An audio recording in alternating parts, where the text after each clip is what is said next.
bedtime stories to lull you to sleep. This channel invites you to sleep with stories from around the world to help you fall asleep before bedtime. Please subscribe to our channel before you fall asleep.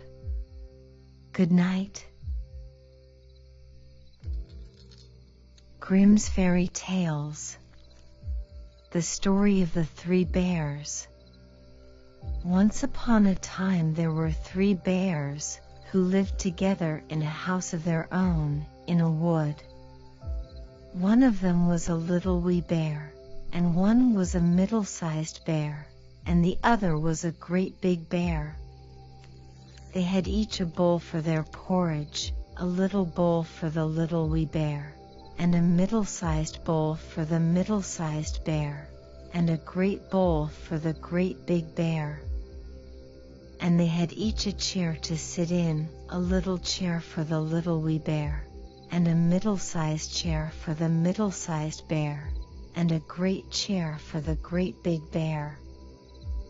And they had each a bed to sleep in, a little bed for the little wee bear, and a middle-sized bed for the middle-sized bear, and a great bed for the great big bear. One day, after they had made the porridge for their breakfast, and poured it into their porridge bowls, they walked out into the wood while the porridge was cooling, that they might not burn their mouths by beginning too soon, for they were polite, well-brought-up bears. And while they were away, a little girl called Goldilocks, who lived at the other side of the wood and had been sent on an errand by her mother, passed by the house and looked in at the window. And then she peeped in at the keyhole, for she was not at all a well-brought-up little girl. Then, seeing nobody in the house, she lifted the latch. The door was not fastened, because the bears were good bears, who did nobody any harm, and never suspected that anybody would harm them. So Goldilocks opened the door and went in, and well pleased was she when she saw the porridge on the table. If she had been a well-brought-up little girl, she would have waited till the bears came home, and then, perhaps, they would have asked her to breakfast, for they were good bears, a little rough or so, as the manner of bears is, but for all that very good-natured and hospitable. But she was an impudent, rude little girl, and so she set about helping herself. First she tasted the porridge of the great big bear, and that was too hot for her. Next she tasted the porridge of the middle-sized bear, but that was too cold for her. And then she went to the porridge of the little wee bear, and tasted it, and that was neither too hot nor too cold, but just right, and she liked it so well that she ate it all up, every bit.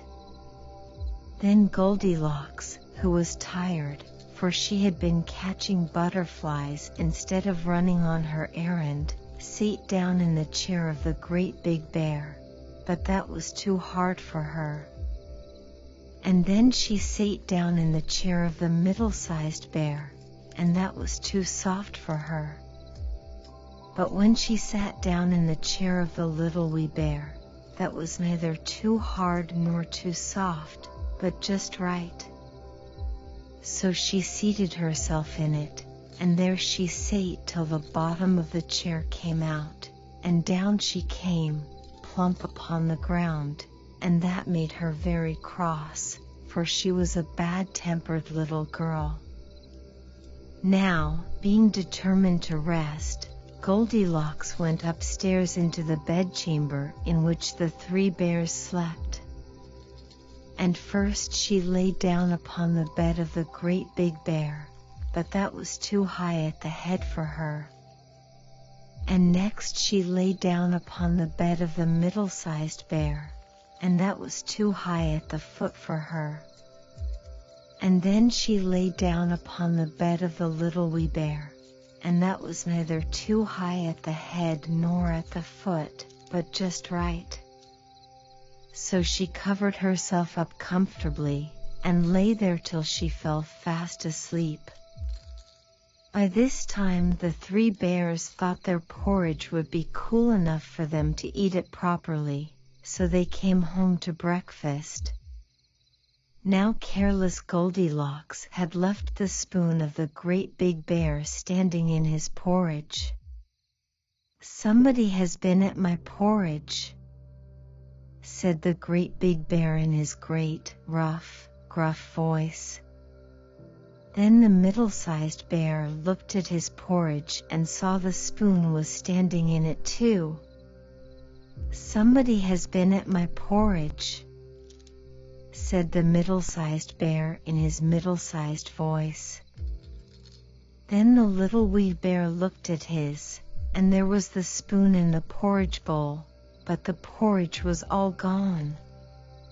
"Somebody has been at my porridge, and has eaten it all up," said the little wee bear in his little wee voice.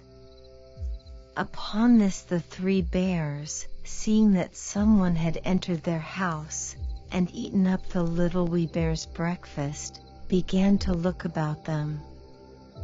Now the careless Goldilocks had not put the hard cushion straight when she rose from the chair of the great big bear. "Somebody has been sitting in my chair," said the great big bear in his great, rough, gruff voice. And the careless Goldilocks had squatted down the soft cushion of the middle-sized bear. "Somebody has been sitting in my chair," said the middle-sized bear in his middle-sized voice. "Somebody has been sitting in my chair, and has sate the bottom through," said the little wee bear in his little wee voice. Then the 3 bears thought they had better make further search in case it was a burglar, so they went upstairs into their bedchamber. Now Goldilocks had pulled the pillow of the great big bear out of its place.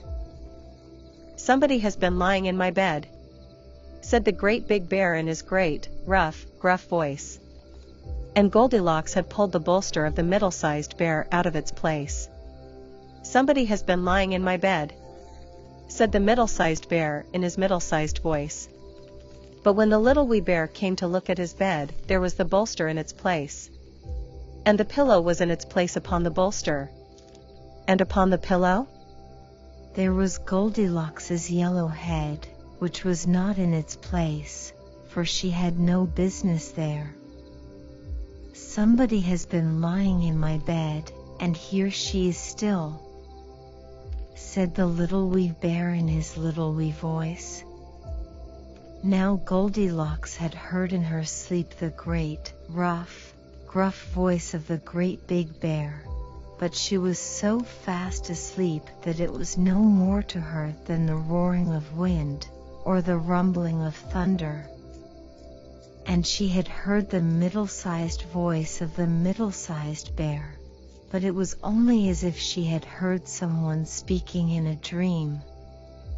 But when she heard the little wee voice of the little wee bear, it was so sharp and so shrill that it awakened her at once. Up she started, and when she saw the 3 bears on one side of the bed, she tumbled herself out at the other, and ran to the window.